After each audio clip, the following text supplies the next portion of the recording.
Hi everyone, it's Aaron from Prepped and Polished. Thanks for joining us today.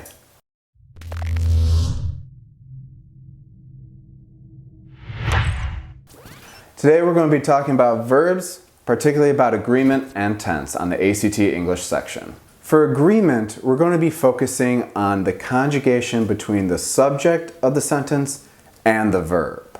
Let's take a look at an example sentence here. Not one of the many colorful machines with flashing lights were a pinball machine. If we look at the answer choices, we have were a pinball machine, was a pinball machine, were an actual pinball machine, or would have been an actual pinball machine. You have to be careful here. If you're not paying attention, you might see the question read as this: lights were a pinball machine. If you see that, you might immediately get rid of answer B because you're talking about the lights. But in this case, the actual subject of the sentence is one because we're talking about not one of the many colorful machines with flashing lights. Once we've identified the subject as one, we can say for certain that it cannot be were because were is conjugated with a third person plural pronouns such as they, and we're talking about one. So we can get rid of were, and we can also get rid of were an actual.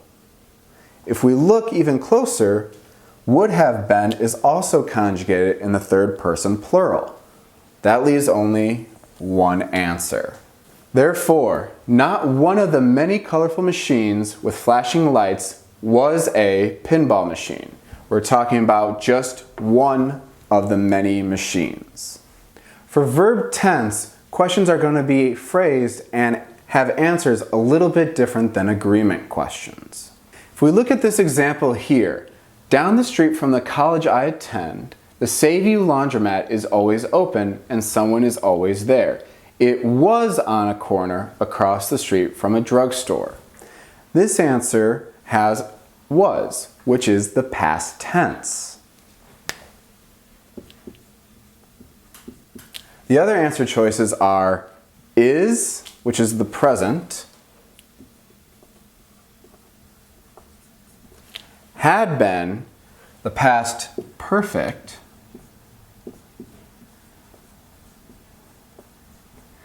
and was located, which is another version of the past. If we look at all our answer choices, we notice that one is in the present while the others are in some version of the past. This is where we might have to read everything in context to know exactly what tense we're dealing with. Now, if we look at this sentence before, is always open and is always there. These are examples of the present tense. Because of that, we have to go with the present tense because there's no indication that the tense is changing. So we have to get rid of all the different versions of the past tense, and what we're left with is the present tense. It is on a corner across the street from a drugstore. Remember, when you're dealing with verbs, there's going to be two different types of questions. One's on agreement, one's on tense. With agreement questions, you want to remember what is my subject and how is it conjugating my verb. With tense questions, you want to remember what tense am I in? Is it present? Is it past? Is it future? Or is it one of the perfect tenses? Thanks for joining us today. If you like this video, please hit that like button and follow us on preppedandpolished.com.